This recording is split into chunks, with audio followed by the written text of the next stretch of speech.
Hey, what's up guys? Tyler here with Secure Team. Before we get to the main topic of today's video, there's some pieces of new UFO footage that I really want to discuss. Now, it would seem that there has been a rash of triangular-shaped lights in the skies seen all over the world lately.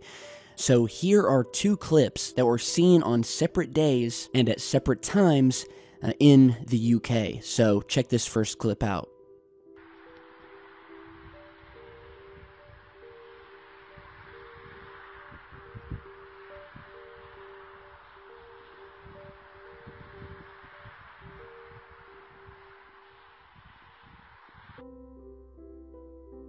Alright, so this first clip where we get this view of these mysterious blinking lights that are moving across the sky in a triangular formation was captured over Bristol, England, and was sent over to the Bristol Post, who broke the story, and the source of the footage was quoted as saying that the lights were very close, they stayed in formation, and they made no sound. So then, apparently just a day later, more reports started coming in, this time from people watching the skies over Hannum, who again witnessed the same set of strange lights moving across the skies, which you're seeing in this clip here.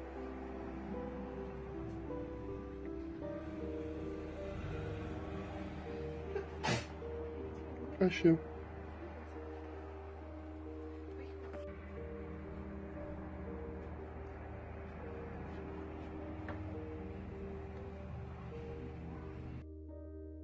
So here we have two separate pieces of footage captured over Bristol with multiple eyewitnesses, and then just a few weeks later, which brings me to our last piece of footage today, another formation of lights that didn't blink but that just sat still in the sky were captured over Canada. So check this out.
Alright, so this strange piece of footage was captured over the western part of Toronto, Canada. And again, the source of this said that the things made no sound, they just sat there for an extended period of time, maybe about 5 minutes, before disappearing. He said that they did not move, they didn't do anything. There's a point in the footage where you see a light that's way off to the left, and that seems to be a helicopter or an airplane of some sort. So the main focus is these three lights that are very eerily just hovering over the city here. And yeah, yet another strange sighting, triangular lights. Some believe that they're three separate entities. Many believe that this is one large craft, kind of like a TR-3B, and they're being seen all over the world. I just wanted you guys to check those out. If you guys have any similar sightings, do let me know, and send me in your footage if you have it. So with that, on to the main topic of today's video. It has been confirmed that the US military has a, quote, space aggressor squadron that is specifically utilized and trained for, quote, off-world warfare. And so there's actually two Air Force teams, the 26th Space Aggressor Squadron and the 527th Space Aggressor Squadron, which, at least publicly, are, quote, tasked with protecting assets in space, and are developing strategies to secure U.S. space-based interests and, likely, plans that involve deflecting extraterrestrial invaders. And so, of course, the military is claiming that this really doesn't have anything to do with ETs, but more with, quote, protecting our satellite infrastructure against people like Russia and China, who apparently have their own weapon systems in space that can be utilized to knock out and/or destroy satellites. But this revelation may strike a chord in those of you who have done research into some of these secret space projects that are said to exist off the books, the main one of those being something called Project Solar Warden.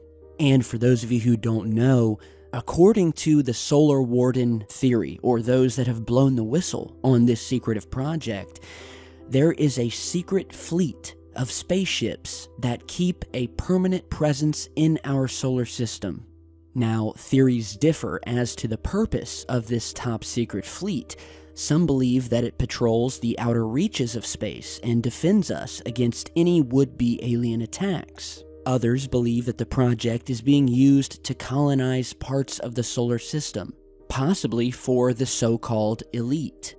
It is said that the fleets have been funded through a black budget, and that the technology being used is possibly the result of reverse-engineered alien craft. Now, of course, some of the skeptics out there may say, well, hey, this is just a theory. There's no evidence that Solar Warden exists. And, of course, obviously, if it's something highly secretive, how is it that I'm telling you guys about it now? Well, we have had some information about Solar Warden that has come into the hands of the research community indirectly over the years, through such things as, for instance, the 2002 penetration and hacking of over 97 United States military and NASA computers over a 13-month period by the Scottish hacker Gary McKinnon, who revealed that while digging through these computer systems, he came across a treasure trove of photographs that depicted massive cigar-shaped craft sitting in space above Earth. He also found a list of, quote, off-world officers that the military here on Earth had been in contact with.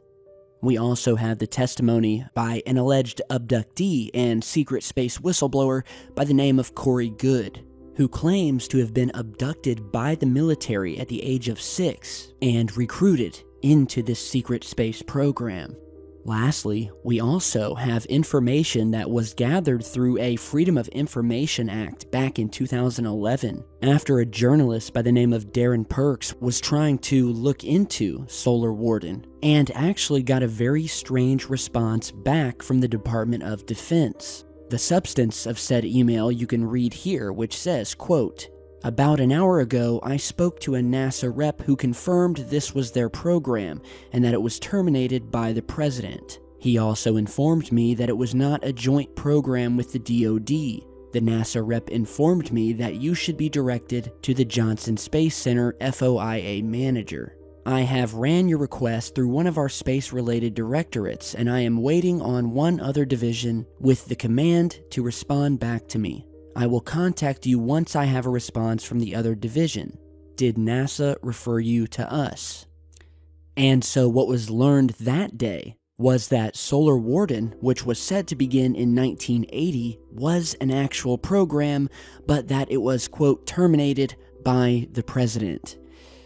And so with this new revelation that the Air Force has 2 off-world fighter squadrons that are protecting, quote, assets in space, one can only wonder if their top priority truly is a couple of GPS satellites, or if there is a much bigger reason that we are not being told about. And I guess only time will tell. So, very interesting news. Let me know what you guys think, and thank you for stopping by. I've got a lot of videos on the way, so I want you to be sure to subscribe and turn on notifications and stay tuned, because the search for disclosure never stops, and I will see you guys all back in just a bit.